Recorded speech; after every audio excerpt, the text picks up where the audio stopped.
if I'm not working in alignment with this mission that I have in my heart, then it's just not, it's going to fall flat. It's going to remain good on paper. Exactly. It's going to be like a cool multi-six-figure coaching business.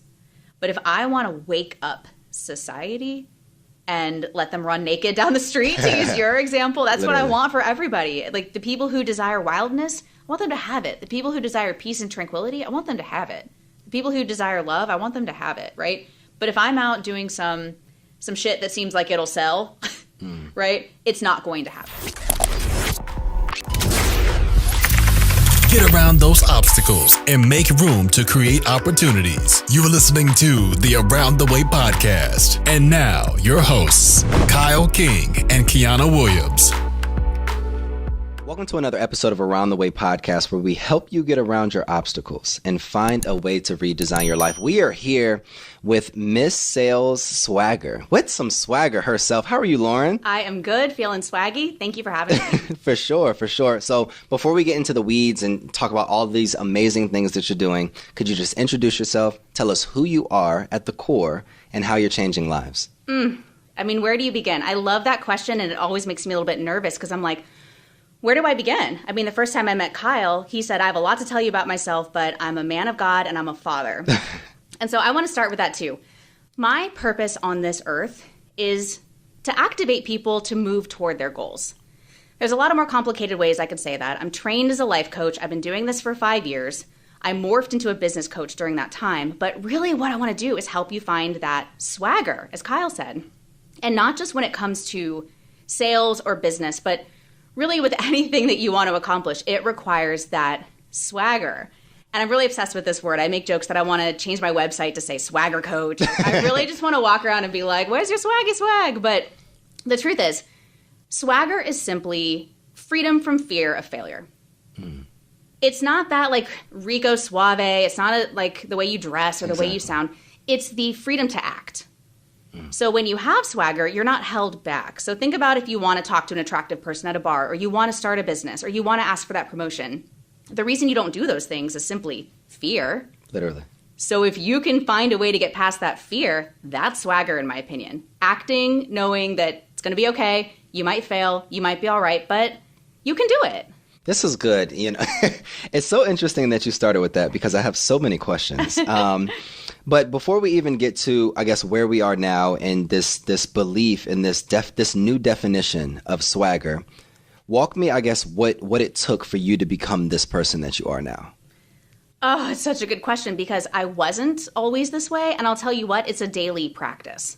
I don't have swagger 24/7. I don't wake up every day feeling fly, feeling confident. I have to work on it. It's a constant, I almost said battle, but it's a constant practice. But I'll tell you what, it was when I started taking those bold, unconventional actions that I began to trust myself to do it over and over again. So the first big, bold, unconventional action I ever took was actually escaping my corporate job. So this was about 5 years ago. I decided to start my side hustle as a life coach, which at the time was a really scary proposition because I had a good on paper bank job, upwardly mobile, made enough money, all the things. When I actually took that big, scary leap to start my business is when I was like, oh, okay, I can actually break out of the mold that was set for me. You know, I went to college, I went to corporate, I came up in management. And when I decided to break the mold in this very first way, I realized how much possibility was out there for me.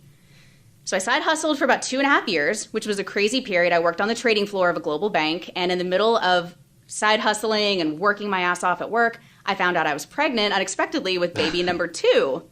So that's another thing where I was like, if I can make it through this, I can make it through anything. So had the baby, came back from maternity leave, again, worked my butt off and was able to exit corporate after about 2.5 years of side hustling. And here I am out in the wild of entrepreneurship, terrified, not swaggy, right? Exactly. I was literally looking in the mirror being like, what have I done?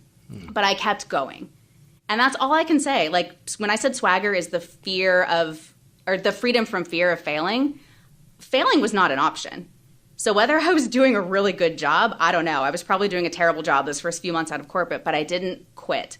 And with every few months that I kept going, more and more opportunities kept coming up, more and more miracles kept happening. I surprised myself with how much crap I could get through. It was hard, it was terrifying, but I kept going. And I think that's where the swagger comes from. It's just simply doing more hard stuff. I like what you said about you surprised yourself. It's interesting because it's like I have these conversations with myself, literally, actually with myself, often where it's like you do something or you produce and it's like, wow, like I can actually do this, or wow, this is really, really good. And I don't know if it's overcoming a self-belief of, hey, you didn't think that you could do this well, or you didn't think that you could bring in this amount of clients, or you didn't think that you could produce this. But I guess that my question is, what would be your one technique or strategy for someone that battles with self-limiting beliefs, that doesn't have that swagger yet, that hasn't activated themselves, or haven't really advanced themselves forward to meet their goals? What's that one strategy that you would help them identify within themselves so that they can get just one step closer? I actually have a little method for this. It's called Swagger Camp. There it is. And it's a 3-step method, and it does have a curse word, so I will not say the curse word, but it goes like this. Good. Let it fly? Okay. It's a little 3-step process that I developed over the years, and it's get your mind right, get your shit tight, and know you'll be all right. And I've taught this as a corporate workshop, and yeah, I dropped the curse word in the corporate workshop. I've done Instagram lives about this, but the first thing you've got to do is simply get your mind right. Sometimes when we're facing down a really big goal, we build it up in our mind to be extremely hard and difficult, right? I got to get in shape. That's going to take me 9 months. And I'm going to have to, beat myself up at the gym and never eat cake, and this is going to suck. And if you build it up in your mind as something huge and difficult and arduous, then you're not going to want to approach it at all. But if you say, okay, I'm going to get my mind right. I don't have to do this the hard way. What if it were easy? What if I literally could get in shape by taking a walk today? What if I could still eat cake? What if I just had to take care of my body for 20 additional minutes? That will actually get you from stuck to unstuck. When you break it down and say to yourself, this isn't a mountain to climb, I just have to take 3 steps. And then another mind trick is to remind yourself, you are fit for this battle, right? You've been through stuff. Going to the gym today is not the hardest thing you've ever been through. Not at all. You are totally capable of doing this, right? Like, I would really hope not. I know, but the mental gymnastics that we do, Talk to me about that. Mental gymnastics, I like that. Oh, man, we all do it. I do it too, right? If I have a goal in front of me, I'm like, I'm going for this. Balls to the wall. I'm doing it. And then a few hours later, I'm like, I'm tired. I'll do it tomorrow. Oh no, I hate that I'm procrastinating. I'm actually going to do it now. Yeah, but I need higher energy. I'm going to go meditate first. And like you're literally bouncing from committed to uncommitted to committed to uncommitted. And don't we do this all the time? No, literally all the time. All the time with food, right? I did it yesterday. I was like, I'm going to eat clean. And then all day long, I was like, my friends are coming over and we're ordering pizza. No, I'm not going to have pizza. Yes, I'm going to have pizza. No, I'm not going to have pizza. Well, guess what I did last night? I had the damn pizza. And I wish I would have just said that's what I'm doing and not had the mental gymnastics all day long. Why do people beat themselves up so much when they, still choose to make that decision? It's a good question because we wouldn't beat our friends up that hard. You know what I mean? We treat ourselves totally different than we treat the ones we love. And it's really not a big deal. It's interesting that you say that because we treat ourselves differently than the ones that we love. But does that really show that we love ourselves? Right. Or do we? So what would be your, one piece of advice to better love yourself? You have to start by declaring that you do and making that choice to prioritize yourself energetically. So think about it. We pray for other people. We take care of other people. We compliment other people. We forgive other people. But we don't grant ourselves even a fraction of that. And I don't know why not. So anything we do in life is a conscious choice. And anything we do starts with a decision to say, I'm going to do this differently. So if any of your listeners right now are like, how do I begin to love myself? I would say, look in the mirror in your left eyeball and say, I love you. Literally. I love you. Because you're worth it. And I cannot tell you how much, I always mispronounce this. There is an exercise called Ho'oponopono. Have you heard of it? I haven't. It's an amazing meditation technique where you do look yourself in the mirror in the left eyeball and say, forgive me, thank you, I love you. And you say these things to yourself so that you can actually begin to cultivate self-love. And feel it. And they've done this exercise. I butchered it a little bit. There's actually 4 phrases. I forget what all 4 of them are. But when you do this, they did a study in a prison where they had all of the inmates actually do the Ho'oponopono exercise by staring in the mirror at their left eye and loving and forgiving themselves. And crime and violence went down in that prison dramatically. Wow. Wow. So what is something, I have so many questions and so many ways that I can take this. Before we even go there, who is Lauren? Take away sales swagger, take away all the business, take away all the clients, the titles, the accomplishments. Who are you? Whew, it's hitting me in the gut. I know I was meant to put on this earth to activate people. You're going to make me cry a little bit. That's okay. You know, I've toyed around with my business and my career and all the trainings I've done and what am I best at? And I am just the world's best hype woman. And I used to beat myself up because I didn't feel like enough of a thing to build a business off of. You know, I've got to have trainings and I've got to have processes and I've got to have XYZ in place. But I can get people to go from stuck, defeated, feeling like they can't do the thing, to looking in the mirror and being like, oh, I can do this thing. And some of the things they're saying yes to are wild. They're big, quote unquote, impossible goals. And so it is funny you asked this. I'm reminded back to when I did coach training. So I did a year of coach training in New York City in 2016. That's how I kicked off this whole coaching thing. Mm. And we did an exercise to basically uncover your purpose. And it's kind of like the 7 layers of why, like why this, then why this, then why this. And then when you get to the word that sticks, that's what your purpose is. And mine was humanity. Mm. Because it almost makes me nervous to say this out loud, but I feel in my bones I have a really important gift to give humanity. Doesn't, you know, it sounds a little arrogant to say that, but I think we all do. Define that in your terms. The gift to humanity? Mm-hmm. Yeah, it's helping people realize their potential. My core fear in life is leaving life on the table. This is going to sound really morbid and messed up, but one of my fears is being on my deathbed and being like, damn, you could have done so much more for humanity. I love what you just said. I think that there's some, my shout out to Tim Buick. He says something all the time, like this is something that sticks to your ribs. And what you just said is just beautiful. It really is. But I want to challenge it just really quickly. Yeah. If you didn't accomplish that, and if you left life on the table, what does that mean to you? You've brought up a question about worthiness, right? Are you still worthy without accomplishments? Yeah. Because you're right.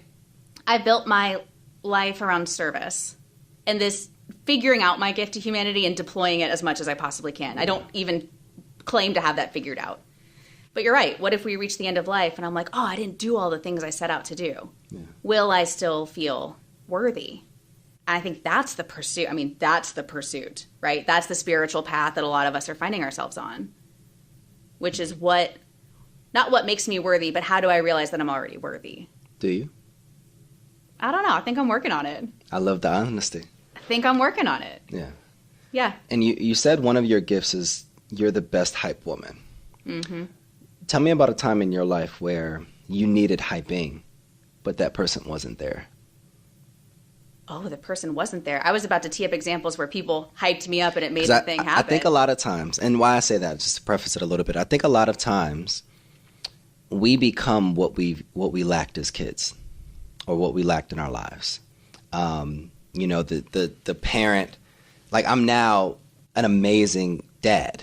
Now, I had an amazing dad. There's either two ways that you could do life. Either you become a mirror of what you've experienced, or you become the opposite of what you've experienced so that you don't have to experience that anymore. Or maybe you just become a product of your circumstance. So 3 ways. Yeah. But I think a lot of times when we have this hyper focus on doing something, when we reflect back in our lives, there was something lacking most times. Yeah. In that specific area. So when was the last time that maybe you needed support from a person or from, you know, an opportunity or a company, whatever, but you weren't supported or you weren't hyped up, or when was that? This is probably really deep. I didn't expect the conversation to go this way, which is why it's beautiful. I can't think of a time where I really needed support and didn't get it, because that's something that I take care to do. Mm. I happen to marry an extremely supportive husband. Like, he's my hype guy. And, you know, my friends, and I attract a certain type of people. We all hype each other up, right? But what you said about going back to your childhood is what is interesting me. So Either you become the opposite of what you were raised with, or you mirror what you were raised with. And mine is a weird blend of both. And I'll tell you why. I was raised in a very idyllic, like upper middle class suburb of Columbus, Ohio. Okay. At the end of a cul-de-sac in a brick house, 2 amazing parents, like younger sister, nuclear family.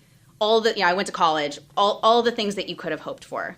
So in some ways, I began to mirror that life. I went to college, I went to business school, got a job at the bank, began to move up in management with a career that looked a lot like my dad's, to be honest. And then I realized that even though my parents gave me the most ideal upbringing I could ever imagine, I wanted more wildness. I wanted more freedom. So I live in an upper middle class suburb, raising my 2 kids a very similar way that I was raised. But there's something that I want to create that I didn't have in my childhood, which is like wild adventures. And why is that important to you? It's just my core value. Or when did that realization come? Like walk me through that time where you were like, I need more. Yeah, I had the great quintessential life breakdown of 2015 is what I call it. So that's when I decided to get off the hamster wheel of rising up in bank management and doing something different, but God knows what. I had no clue what it was. I had a literal life breakdown. I got fired from my job. I devolved into a drinking problem. My husband and I were hanging on by a thread. I had 1 small daughter at the time, and it was just jacked up. Like everything, I was lost. I didn't know what I was doing with my life.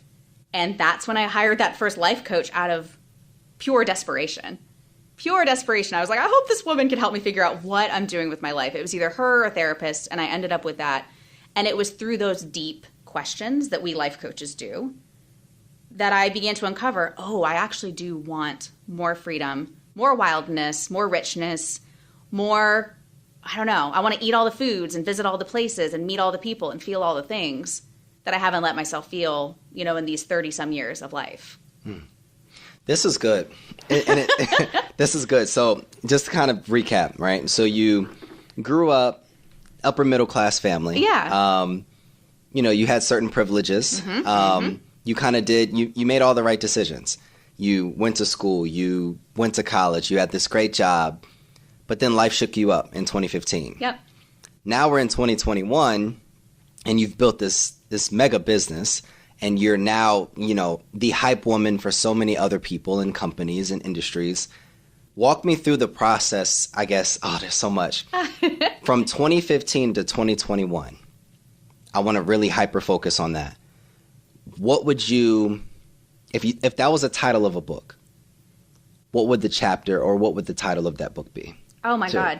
You're good at this, by the way. I'm saying and thinking things I've never said and thought before. The authenticity breakthrough. Because I will tell you what, literally you just pulled this out of me. It's wild. When I started my coaching business, it was cool. It was a breakthrough, right? It was different from my corporate job. But you know what? I was still kind of approaching it the same. I was building I started out as a life coach, and then I was like, I'm going to call myself an executive coach. And I was coaching executives that were much like my coworkers and bosses. And I wore a business suit.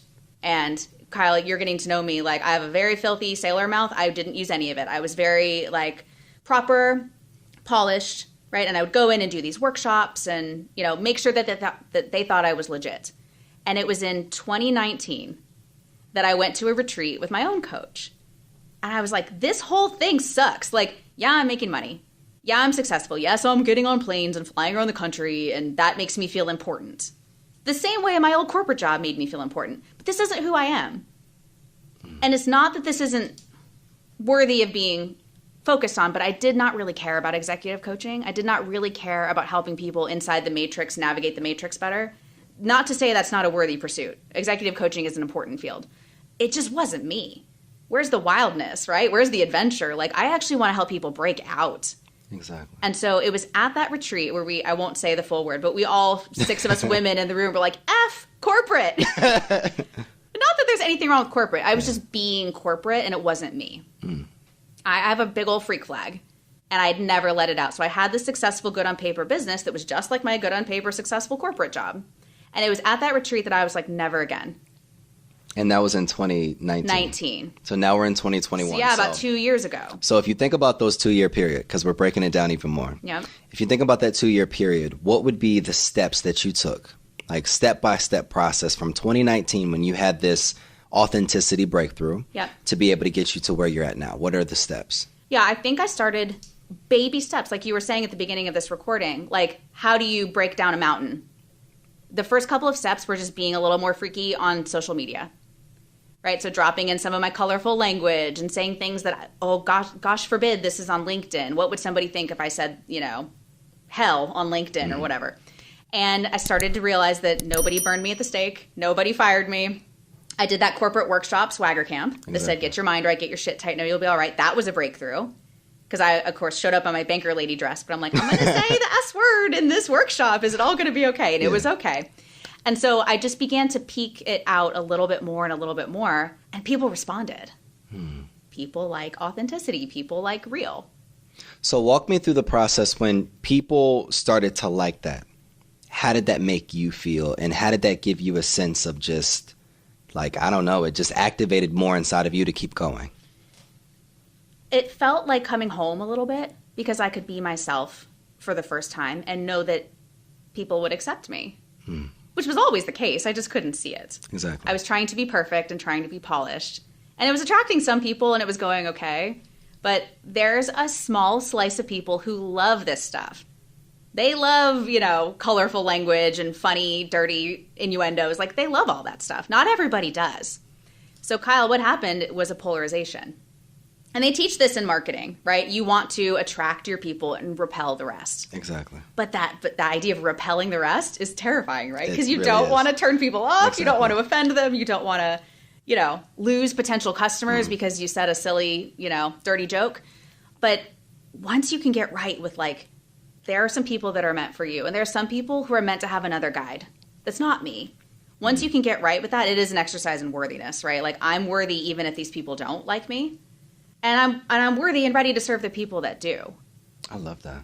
I have a question that may shake things up a little bit. Oh, God. Okay. What are some things that, because I believe that you're a very reflective person. You do a lot of work internally. But what is one thing that you see about yourself that no one else sees, that you don't often talk about? Good or bad? Wherever you want to start. Oh, my gosh. Okay. What's something that I see about myself that others don't see? Well, what's funny? I talked about this on a recent episode of my own podcast, Grab Life by the Goals. I've somehow given people the impression on social media that I have my shit together. That I'm organized and killing it and crushing it and everything's looking good. And I made a joke to one of my friends the other day. I was like, if y'all only knew the hot mess behind the scenes, you would laugh. And they were like, I don't believe you. I said, oh my gosh, are you serious? I am not an organized person. I'm not a disciplined person. I'm not a focused person. Really? No. Yeah, right? See your reaction? No. I'm certain I have some form of undiagnosed ADHD. Like, it's bad, right? But people don't see that. And I'm on a mission now to be more vulnerable about this. Like, look, if you feel like you're not successful because you're not organized or you're not disciplined or you don't wake up at 4:45 every day, it doesn't mean you can't be successful. Success can come through so many channels. So many channels of your being and your body. Like, I know people who don't work a consistent schedule, but they have strokes of brilliance once or twice a week that makes them all the money they ever need to make. No, literally. In fact, my own coach is that way. She's like, I don't hustle. I don't prospect 2 hours a day. She says, I get my mind right and I do a single extremely inspired Facebook Live and I sell out my programs. And she's not kidding, because I've seen these Facebook Lives and I'm like, oh my God, it's so inspired. And I'm like, my body is having sensations listening to her. That's all it takes for her. It's not effort. It's inspiration and alignment. Exactly. I have another question to kind of follow up that question. I think that social media specifically creates narratives on there that everybody's successful, everybody's happy, everybody has, like you said, their shit together. But often we feel pressure to continue to keep going in a lane that is no longer suiting us. Do you feel pressure to continue to keep pushing forward? Or if you had the choice to do something and be someone else, would you be someone else? Take that as a yes. Oh my God. I love this, Kyle. This is so cool. Even I'm out of my comfort zone right now, which means we're in the right place. Okay. Yeah. I would literally just call myself a swagger coach. Wow. I really would. And I've got all kinds of fears about that. Would anybody take that seriously? Would anybody hire a swagger coach? How do you monetize that? What's the package? What's the program? It doesn't matter. It doesn't matter. So I've channeled this gift into programs, right? I have Slay Your Side Hustle. Find the swagger to start your business, and here's the system. Sales swagger. Find the swagger to raise your prices and create a scalable offer and hire people and like take it to the next level. But what if you don't have a business? What if you are just a human being who needs the swagger to revive a relationship? Right? Or stand up for yourself at work, or actually choose to value yourself and take care of your body. That stuff takes swagger, right? Remember the freedom from fear of failing? It applies universally. So that's what I would do. I would literally become a swagger coach. I would change my website to say that. And that's why I started my podcast this year. It's called Grab Life by the Goals, and it's not business specific. It really is all about just how to be more swaggy in life. But yeah, that's what I would do. And I would have retreats, and I would fly people around the world, and they would just leave on fire, and they would go back and do shit they didn't think they previously could. What's stopping you, Lauren? You're that hype person for so many people. Why don't you have the hype to make this happen? This is something my clients go through a lot as well. I'm going through it. You've got a business in motion. And I don't want to shut it down. I love all this stuff. What got me out of my hamster wheel was starting a business. So it's an incredible disruption point. I want to keep teaching people that. I want to keep teaching people sales swagger. But it's figuring out how to package this for everybody. How do you create something for everybody? So the podcast was like a messy baby step. Yeah. Right? I don't know. I'm going to start a podcast. Anybody can listen to it and get inspired. People are asking me to do retreats. I'm like, okay, I'm going to do a retreat in Charlotte in Q3. Right? What's next? Is it a YouTube channel? I don't know. It's still unfolding. And that's what's crazy about going out of the corporate world to this entrepreneurial world. You have complete freedom. The good, bad, and ugly of it. You know what I mean? I could do all the stuff you just said. But yeah, I think there might be some limiting beliefs that it has to be perfect or that it has to be ready for public consumption. That makes sense. We're going to go on a commercial. We are back from commercial break, and we're still here with Lauren. How are you feeling right now? I'm good. We're going deep. Like I said, a little uncomfortable, but which is good. I appreciate this. I feel like comfortability is your only way of being able to grow forward. I think every time that I've been comfortable in doing something, even in comfortable conversations, I don't feel like it helps you expand your mind or your perspectives. Right. So I believe sometimes, and anybody listening, how can you focus in right now in having an uncomfortable conversation or an uncomfortable feeling or an uncomfortable experience that pushes you forward, at least one step, those baby steps like Lauren has been talking about, towards your goal, right? So I have a question for you. If no one could judge you, if no one could judge you for something, what would you do? Who would you be? If you weren't judged. A stand-up comedian. Wow. Tell me more. That's my fantasy. Tell me more. I dream. Can we get a joke? You got one? Yeah, I probably need some training. I dream of being a traveling food writer with a comedic angle. Oh my God. Like, I want to fly around the world and eat all the weirdest foods you've ever seen and just make like crazy ass jokes about it and just have it be a very addictive like YouTube channel. That's that wild, passionate adventure that I'm seeking. You've talked a lot about this wild, passionate adventure. What is the most, you know the question, what's the most wild adventure personally that you've experienced? What was it? What was it like, and how did it make you feel? I mean, that's kind of the problem. Like, nothing is really coming to mind. Wow. And that's kind of, not depressing, but that's kind of like, okay, Lauren, it's time to walk the walk, right? You activate people to do impossible goals. So my story is, I've got this business that keeps me very busy. And I've got these two beautiful kids with very busy, soccer and gymnastics schedules and all the things that they do. And if only I could pick up and go somewhere for a month, I would. But it just doesn't fit into the life that I've created. So I have a wonderful friend, Michael Blunt. I interviewed him recently. He lived in New York City, and when COVID hit, he was like, nope. And he moved to Tulum, Mexico with his partner.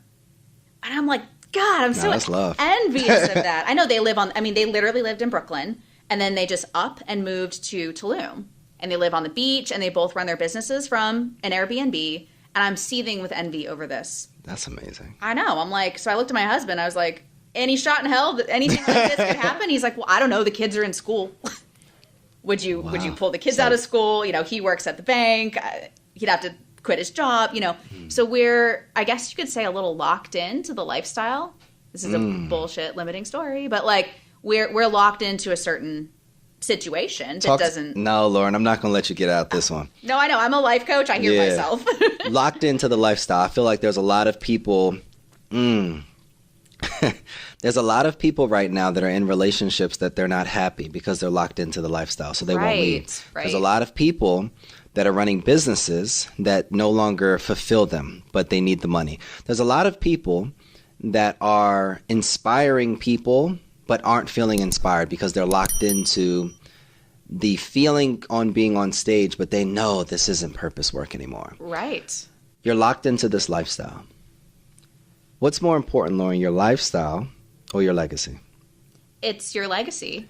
Walk me through the process of being able to ensure that when Lauren lays down, in 120 years, of course, for the last time, that the legacy outweighed the lifestyle. There's a couple things to look at. The first is you don't need to up and move to Tulum. No, not that way. That's a limiting belief that I'm contending with, right? Like, I can get wild right here in Charlotte. I could strap on a halter top and go uptown and have some cocktails. Like, I could totally do that, right? My husband and I could take all kinds of trips, just the two of us. We could travel with the girls. Like, we're not locked into anything. And my dream, and it's actually in progress. This is not just my dream. This is my plan that is actually happening, is to retire my husband from corporate and build our real estate portfolio to the point where it's enough passive income where we can live in Italy for a month should we choose to do that. So that's the plan that we're actually executing toward as we speak. But, you know, I'd love it to happen faster. No, literally. Uh-huh. Let me know when you figure that formula out, and I'm there. Here's what I'm signing up for that course. Increase revenue in my business to a certain amount per month, and then get our real estate income, our cash flows, to replace his salary. That makes sense. And then we good. Like, that's it. Yeah. Oh, we're almost there. Anybody out here that needs some sales swagger, go buy her course right now so we can increase this revenue. We need to increase the revenue. And you said something earlier. This has been such a great conversation, but you said something earlier specifically. In 2015, when you started to go through your challenging times, when you began to activate your ability to be authentic and break through, you said you started asking yourselves those hard questions, right? You said you began to ask yourself those hard questions that started to create answers that made you redesign your whole life, in a sense.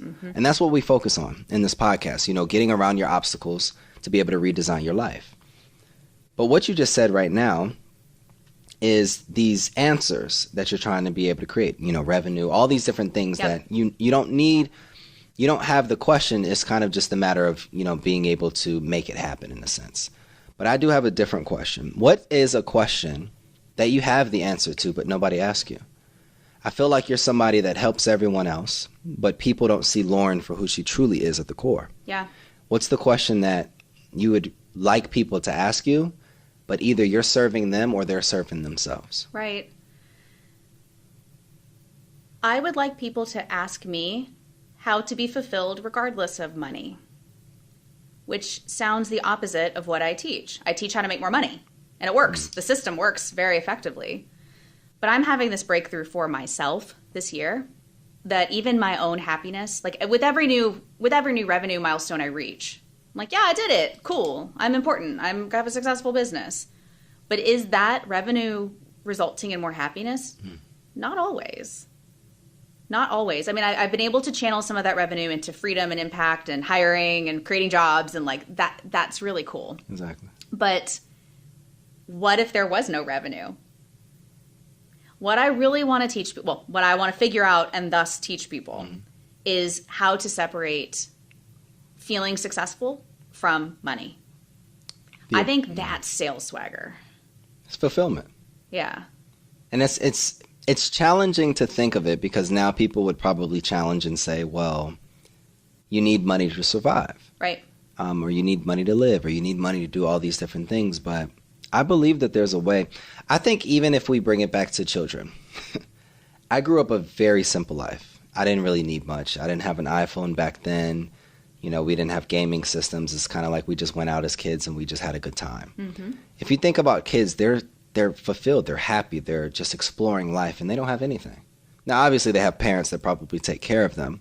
But just imagine if we could be able to live life naked or live life free, in a sense. It's this concept that I have. Like when I was like 2 or 3 years ago, before my grandmother passed, we were walking on the beach, and you know, I knew something was going on with her, long story short. And I kept asking her over and over what was going on. She didn't say anything. So we were walking on Jersey City Beach, and I ended up just acting like I was tying my shoe. My parents were like 10 or 15 steps in front of me. And then my grandmother kept walking, and then I literally stripped naked, and I ran down. This is that wildlife, so we have a lot in common. We could talk offline about it. So I ran down the beach. Mind you, it's not even the middle of the summer. It was cold as hell out there. So I ran down the beach butt naked on Jersey, the middle of the day, but at that. And I turn around and I look at her, and she's smiling, and she's cracking up. And in my mind, kind of looking back to look forward, that's why I did it. Just to see her smile. And it's a lot of people that are not willing to expose their dreams. There's a lot of people that aren't willing to take that risk. There's a lot of people that aren't willing to live life naked because they're trapped in society or this lifestyle or this idea of what success is. Right. Instead of just living life free. Mm-hmm. Even when we are naked, right, the first thing that we're trying to do is cover up. That's the first thing. And even if we go to scripture, the first thing, once they realize that, it's shame. They were trying to cover up. Yeah. So if we were able to live life free and being able to understand that revenue and fulfillment are two completely different things, and I have been happiest throughout my life, even when I didn't have revenue coming in, because I was able to be grateful and selfless and understand like why I'm here, and it's bigger than just, you know, making some money off the top, right? Yeah. So I do have a question to come around to wrap all of that around. The overall goal of this season, in season 2, is seasons. What would you say that your season is right now that you're in? How would you define that? Oh, it's massive expansion. I am investing in myself in ways I never have before, mainly spiritually. So the first thing that came to mind was my team, right? I'm investing in hiring people, investing in systems, growing the business. Like, we're scaling like crazy. This is year 6. It's on. But the key to doing that is not business shit. It's getting myself spiritually aligned with the mission. I'm super clear about that now, that if I'm not working in alignment with everything we've been talking about right here, if I'm not working in alignment with this mission that I have in my heart, then it's just not, it's going to fall flat. It's going to remain good on paper. Exactly. It's going to be like a cool multi-6-figure coaching business. But if I want to wake up society and let them run naked down the street, to use your example, that's what I want for everybody. Like, the people who desire wildness, I want them to have it. The people who desire peace and tranquility, I want them to have it. The people who desire love, I want them to have it, right? But if I'm out doing some shit that seems like it'll sell, right, it's not going to happen. And so I've got to do this crazy inner work and like deal with my childhood, deal with the shadows, deal with, you know, all the limiting beliefs in my head, reprogram my brain with neuro-linguistic programming. Like, this is the key to everything for me. So just to kind of expand on that. Yeah. The goal of what we're doing here, and it's interesting because when we were offline, you're like, no one's really asked you these questions before. The goal is to pull the curtain back behind who you are as the brand, as the business, to be able to really see the actual, hey, I'm a human being before any of this. And that's why I said, you know, before I talk about revenue or business or my success, I'm a person, I'm a father, and I'm a believer, you know? So when you think about what you just said, like dealing with things in your childhood, all of these different things, what is one thing that you are dealing with that no one knows, that you don't have an answer to? Whew, okay. I'm dealing with a wellness battle. I really don't feel well. I'm going to start crying. I really don't feel physically well most of the time, which is funny because if you've ever met me, I'm kind of like a normal size, like, so you wouldn't guess it was a weight issue. And like, I kind of bounced around with a lot of energy, so you wouldn't guess it was, you know, a mental issue. But like, I physically don't feel well. I have some disordered eating patterns. Like, I don't sleep well. I'm addicted to caffeine. I've had a fickle relationship with alcohol. You know what I mean? So like, for all of them, I'm getting a little emotional. You can hear it in my voice. For all the business success that I can claim, I have not cracked this. I have not cracked this wellness battle. And you only have one body, and I don't know what's wrong with me. Like, I don't know why I can't just like stick to a healthy, clean diet and go binge on this and drink this. Like, I don't know why I can't crack this code. And I've tried hiring health coaches and I've tried a few things, but without your, how can you vibrate high enough to serve if you don't feel well? You know what I mean? That's deep. I thank you for sharing that. It's crazy because really. I do talk about this in my social media, like, take care of yourself, and I try, but like, I don't have this figured out. Wow. I have one. This may not be the last question, but just following that question. Yeah. A lot of times when we are needed by the world, we're never given an opportunity to fulfill the needs within ourselves. Mm-hmm. What do you need? Definitely some rest. The business keeps me very busy. And what we teach in Sales Swagger is not to burn out. And so every single week, at the end of the week, I'm like, I got to recover, can't burn out, got to recover. So I'm trying very hard to practice what I preach. And it's true. Like, we do have methods of doing things that burn you out less, right? Like, raise your prices so you don't have as many clients. Like, exactly. That works. But I need to figure out how to build rest and recovery in every single day. And that actually is, if you go a layer deeper, the reason I don't rest and recover is I've got a bullshit belief that if I'm not working, the business will stop. Wow. Why? Because if I don't hustle where hard does enough, that belief come from? It might be like all the programming of like hustle equals success, not working equals laziness. And if I don't give this business my all, then I am a failure. This has been such an amazing conversation. Yeah.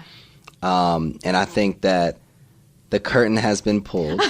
Yeah, I feel very naked running down the boardwalk. Which is good. And I have one like really final question for you. Yeah. Anybody that's still listening, like, Lauren is an absolute gem. Amazing mother, wife, person in our community that's not just helping people build businesses, but helping people literally change their lives. And I appreciate you for that. If you could leave one piece of advice to your two daughters, what would it be? Oh, God, Kyle. It would be something in the realm of, like, it's okay to run naked. It's okay. You don't have to be anything but who you are. And even I'm still working on that, right? Like, as this podcast has revealed. But, I mean, they are brilliant little girls. Like, they're so smart and so cool. And you can, especially now in today's age, you can be successful at anything. Whatever you want to do. My oldest daughter wants to be a cheerleading coach. And so, because she's in competitive cheerleading. And my husband and I are like, dream bigger, girl, like, own the gym, create a series of gyms, create online training programs. Like, we got you. You can do this. And so I bring her in my office, and she, we did a batch content creation day at my house on Friday, and she watched and did like set direction, and it was cool. But yeah, it would just be, don't waste your life doing anything that doesn't feel right to you. You don't have to. I think so many times, as a father to a 5-year-old now, one of the biggest things is, I was asked a question years ago, and it was like, if you could have 10 things in life, like, what would those things be? Like, anything. And my number one was for my kids to be proud of me. Like, for all of my children, however many children I end up having, to be proud of the father that I was, the man that I was, the husband that I was to their mother, or just the man that I was in the community. If today was your last day, would your kids be proud?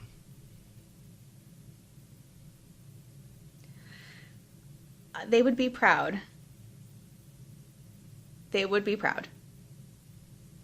But I would be devastated for some of the memories and experiences that might be left on the table. there have been moments where I've prioritized work and the business over my family, right? Like, I get so entrenched in, always did with my career and with this business. And there are times where at the end of the workday, like, it's time to play with the kids, and I'm like, Mommy just needs a minute, like, go watch TV. I'm gonna, like, make dinner. Whew. And that's kind of the opposite energy I would, like, that would be what I'd be devastated about at the end. If today was my last day, I would say, I'm sorry for all of those nights that I was so tired. Anybody listening right now? Oh my God, Kyle. Anybody listening right now? I want you to ask yourself that. I think one thing that COVID has taught us is time is relevant. Mm-hmm. Everything that we do as entrepreneurs and business owners and as leaders is in our minds for our children and for the next generation. Mm-hmm. So I'm going to leave you with not a question, but a statement. I want you to remember why you go so hard. Yeah. And as hard as Lauren is and hyping other people are in, I'm going to hype you up to continue to be that amazing mother that we know you are. And they would be proud. And I don't want you to beat yourself up because of those hard nights. Mm-hmm. They see the journey. They see the work ethic. They see the commitment. Yeah. And you've instilled something in them that you don't even recognize. All of our audience, we are here with Lauren, the GOAT in the building, the absolutely amazing person that is still going through her authenticity breakthrough. Mm-hmm. I think this conversation has been amazing, absolutely amazing. I thank you for joining us. Could you tell everybody where to find you? Yes, right after I thank you for having me. I did not expect it to go this way, but I'm glad it did. Yeah. I'm super uncomfortable. I'm super scared of what some of my potential clients will think, like, oh, I thought she had her shit together, but she's working through it too. So thank you for being part of the authenticity breakthrough. I'll never forget this conversation. This is part of it. So thank you. All right. Whew. Okay, let me collect myself. Where you can find me, I would start with Instagram. So my handle is @LaurenWidrick. And you'll see that I call myself a side hustle and sales coach. Maybe I'll update it to swagger coach after this conversation. But I love helping you find the swagger to disrupt. So all the stuff that I'm going through, you want to go through it with me? Let's do this together, right? Let's get you out of the status quo and into something that lights you up. That is all I'm working on here. I've made some breakthroughs. There's more to come. Let's get yours going too. I think I start on Instagram. My website's laurenwidrick.com. I have a program coming up if you are an entrepreneur. It's called Sales Swagger. And it is about how to dramatically increase your revenue with this inner work, to be honest with you. I got sales tactics. There's 9 training modules. You will learn how to do the sales things, trust me. But what you'll really get more than that is this confidence, this swagger, and a squad of people who love you and are all going through it together. Because these breakthroughs and these transformations can be lonely. You can think you're crazy, right? When you're doubting yourself, when the sale didn't go through, when you raise your price and some asshole said no and you want to take it back down, like, being around a squad of people to support you is what can make all the difference. And so let us be your squad mates. Definitely. Anybody listening right now, join the squad. I'm going to be a part of the squad. I am a part of the squad. Mm-hmm, mm-hmm. And we want you to take the small steps. We want you to get your mind right first. We want you to really invest in yourself. We want you to be able to get your shit tight, like everything. Anything that's falling out of balance, anything that's not necessarily how you would want it to be, get it together. Understand, ask yourself, what do I really want my life to look like? If today was my last day, what would I want it to look like? What legacy would I want to live or leave? Excuse me. And then we want you to recognize and understand that everything's going to be fine. Mm-hmm. Everything's going to be fine.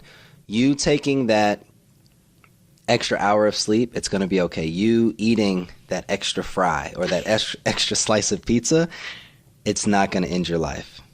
But what will end your life is you not investing in it, you not believing in it, and you not seeing the value and the worth of why God put you on this earth.